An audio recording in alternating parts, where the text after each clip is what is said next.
Hi, welcome to the garden today. Today we're going to be planting dwarf tomato plants. I also got an update on the micro dwarfs we planted about 2 weeks ago or 13 days ago. These here are the micro tomatoes, and these are fat frogs. I planted one in each cell. That's bonsai. This is jackalope, and this is little Lisa. Little Lisa didn't look like they sprouted any of them, so I don't know if the seeds might have been old. This one here actually had one that's kind of fallen over on the jackalope. I only need one, so it's not that big. The bonsai, 3 out of 4 produced. Fat frog, 3 out of 4 produced. So, you know, they did okay.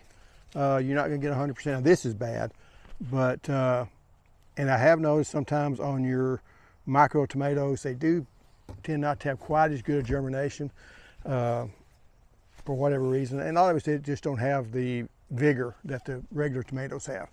And then your dwarf tomatoes have more vigor than the micros, but not as much as the regular tomatoes. The regular tomatoes, normally you don't have a problem with those. You're getting, you know, 80, 90%, maybe even better germination on those.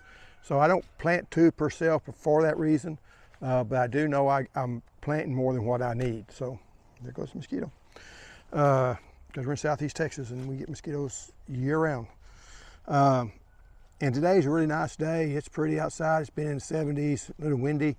Been hauling a lot of manure to the regular garden, and I do garden in Southeast Texas on 9A north of Beaumont, so that does kind of matter in how you do things or whatever. And these are going to be the dwarf tomatoes I'm going to plant. First one here, and I don't have any pictures, but it's going to be Lucky Swirl, and I think I grew this one last year. The only problem I have with my dwarf tomatoes is they're coming off sometimes the same time that my regular tomatoes are coming off, and everything's just going crazy. So sometimes I don't really get to taste test them because they get put up with all the rest of the tomatoes. So I don't really have that much of an idea just how they tasted. I get 4. I haven't got more than 4.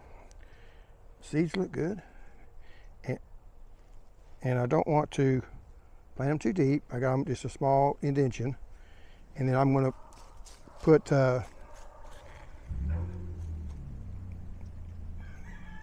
vermiculite on them so they won't get too deep, and vermiculite allows everything to come up through it in case. The only thing about using, and I use a potting mix for my seed starter. This is the one I use. It's Foxfire Ocean Forest. I like it. It tends to have smaller chunks to it. You don't want big chunky stuff for seed mix because it can block the germination. So it's, you know, pretty fine. It also has nutrients in it, so I don't have to worry about putting nutrients. Now that can be a good or a bad thing. When I made my seeding mix before, I'd make it with perlite and peat moss, and it worked well, but you know, after 2 weeks you had to start applying some synthetic fertilizers to it, which I have no problem with synthetics, but you did have to be too careful not to grow too much and not enough. But the good thing about it was that I could also, if my tomatoes were getting too big, I could hold off on some of my fertility. Well, when you got it fertility already in there, they're going to grow how they want to grow, so you can't slow that process down. The next one we're going to grow is kookaburra, and I've grown this for a while. It's a very productive one. I guess, well, I was going to say, okay, Lucky Swirl is a rugose regular leaf variety that produces medium large, you know, 5 to 20 ounces. That's big, but it will produce a big tomato. Yellow and red bicolor fruits. Fruits are smooth, slightly ribbed, oblate in shape, juicy, meaty, with a nice mild and sweet taste. I always worry when they start saying mild and sweet, but it's a pretty one. And then the next one I got here is Kookaburra Cackle, and it's 70 days. The other one was 90 days, so I mean, I think we're Lucky Swirl, it does take a while. 70 days, it's vigorous, high yielding. The dwarf plant produces lots of smooth, oblate, beautiful brown fruit that's a pleasant flavor that is on the tart side. So it's going to have a little bit of kick to it, which I don't have a problem with, because to me a tomato should taste like a tomato. But some people would disagree.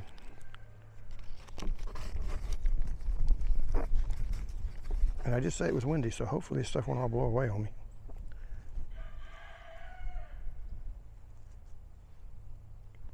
And again, just putting in one per cell. I do like it, so if I mess up and I have to go back and look at this video, I can see, okay, I put one. And I'm gonna go ahead and save, I only got 2 seeds left, but I'm going to save those 2 rather than plant them. I really need to start saving the seeds. I think almost all these are from Victory Seeds. They got a whole bunch of dwarf tomato plants, so if you want to go to them, it's called Victory Seeds. They're out of around Dallas. The next one I got is Tasmanian Chocolate, and it doesn't give the days, which I like to know, but it's a plant, it's dark green, a regular leaf, stout center stem, you know, gets 3 to 4 foot in height, which is on the upper end of what your tomatoes, your dwarf tomatoes grow. 5 to 12 ounces. It ripens in a deep mahogany color. Flavor is full, balanced, and delicious. So,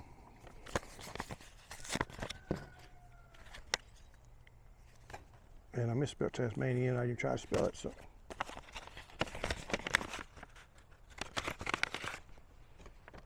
ooh, I just got 5 seeds. Okay.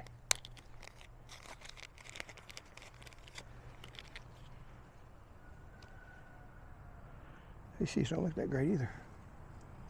As far as they're just a darker color. So if none of them come up with a, hey, that's a bad sign. If they all come up, well, it don't matter. Because I honestly don't know if it hurts that bad or not. I've only got 5 seeds. So what I'm going to do is I've got one that I know a lady at work, she always wants it for her daughter.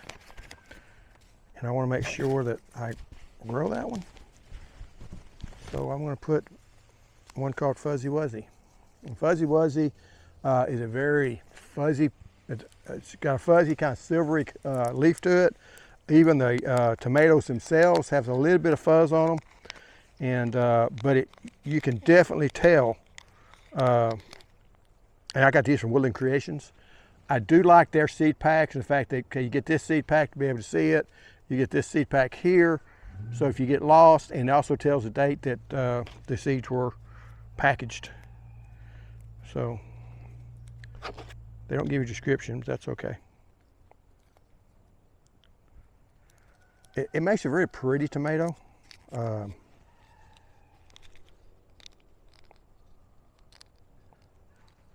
I take one of these seeds because I'll be able to tell what this one looks like. Ain't no doubt, it's different. You can tell right out. You can tell from 30 feet away which one it is. So, and I've got 62-year-old eyes. So, so the next one we're going to be growing, I've never grown before. It's called Jeremy Stripes, and it's supposed to have very heavy yields of around 2 ounce on average. So it can be a small tomato. Orange-colored fruit with green stripes and excellent, well-balanced flavor. I try to leave that up there long enough you can actually see it. So that's going to be Jeremy Stripes. Because that's the thing about dwarf tomatoes. They come in all shapes, sizes, colors. Where your micros, all those are going to be cherry tomatoes.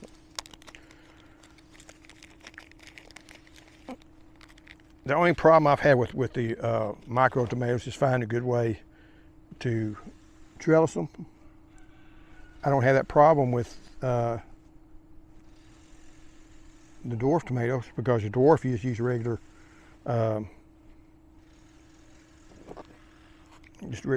what I usually use for my, I never have one of those things around when I want one.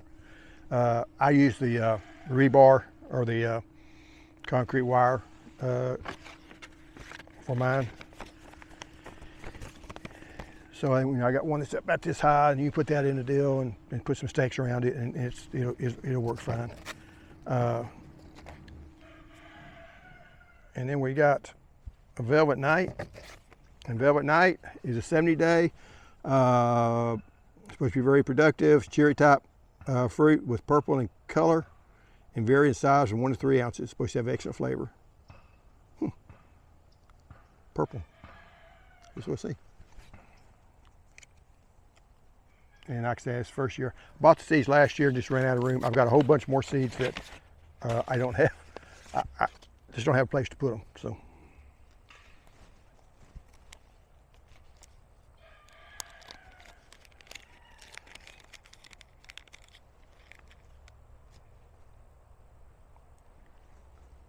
It goes there.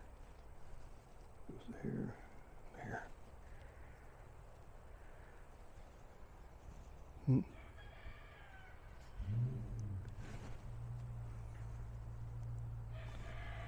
Sometimes I count to myself so I know where I put these things. You try to give them in the middle just so you won't block. And that was all the tomatoes for that one. Okay, and the next one's gonna be Fuzzy Wuzzy. Because I want to count. I want to make sure that Elizabeth does not get mad at me. So I make sure her granddaughter, especially her granddaughter's tomato, she liked it, so that became her tomato. And if I can get kids interested in growing tomatoes, I'll do that. So when I retired this year, first thing Liz was asked if I was still going to bring her tomato plants, because that's how much they cared about me. No. I think I might be replanting them twice.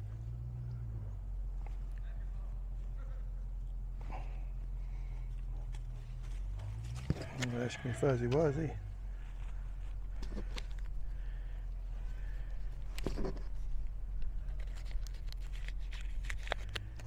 And then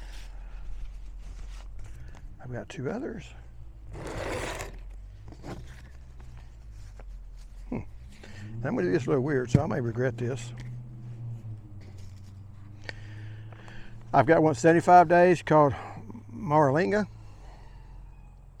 And this is going to be a little different. I'm going to plant, since none of these came up, and they've been 2 weeks, I'm going to assume none of them's going to come up. So I'm just going to replant them. You just don't want to do this too much whenever you're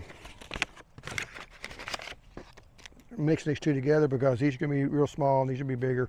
And even these, if you try to put, if you're planting them in regular sized tomatoes in the same tray, the regular sized tomato will shade them out, and these will shade out those. So, but these got 2 weeks head start, and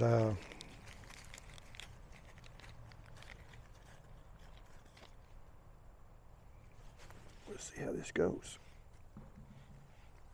Because I think I'll be able to tell the difference.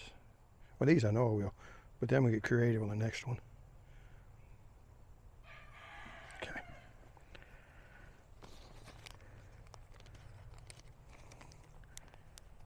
And then, since I've also got some spaces, and I'm going to have to,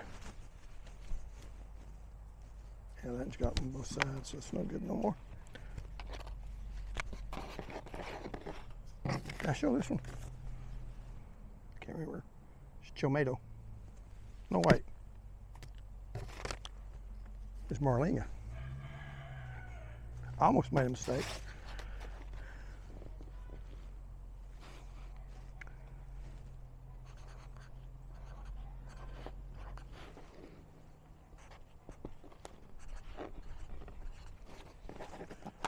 So that's going to be the Marlinga.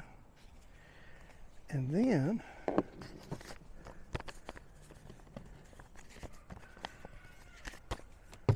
the tomato, which is some 80 days, supposed to produce high yields of medium to large, 6 to 12 ounces, smooth, oblate, yellow tomatoes with red swirls and streaks that run into the flesh.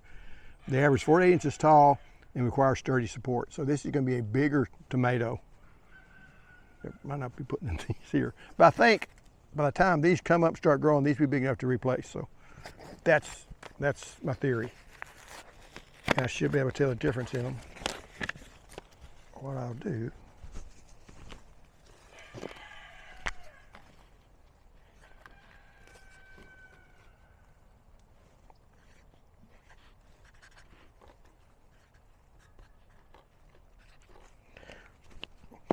now, if y'all seen some of my older videos, you'll know that I had label machine that makes real pretty labels for these. Hey, I got an extra seed. I have no idea where that seed came from.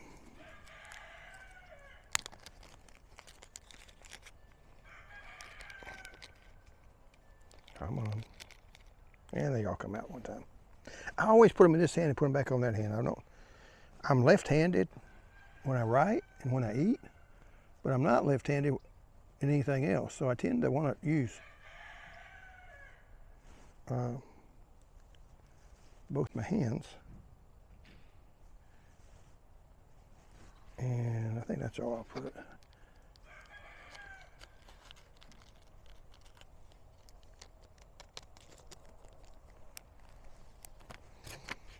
Okay, so now we're gonna go through there, and this is my vermiculite. And the easiest way to do this is just scatter it on here. You might want to stand up so you can see.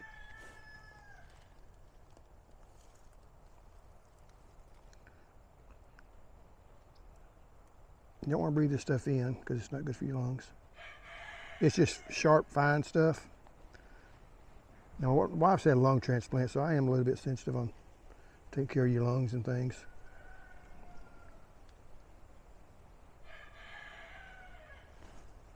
Then we got to cover these up too. And go this way with it. And like I say, this could be a mistake planting these in here, but it's not the first time I've made a mistake. And you're not going to know if it's a mistake until you try it. Kind of like the old Batman movies, they say, how do you know, Batman would say, you know, Robin would say that's a trap. He said, well, the only way to know what the trap is to step into it. So sometimes that's the way I live my life.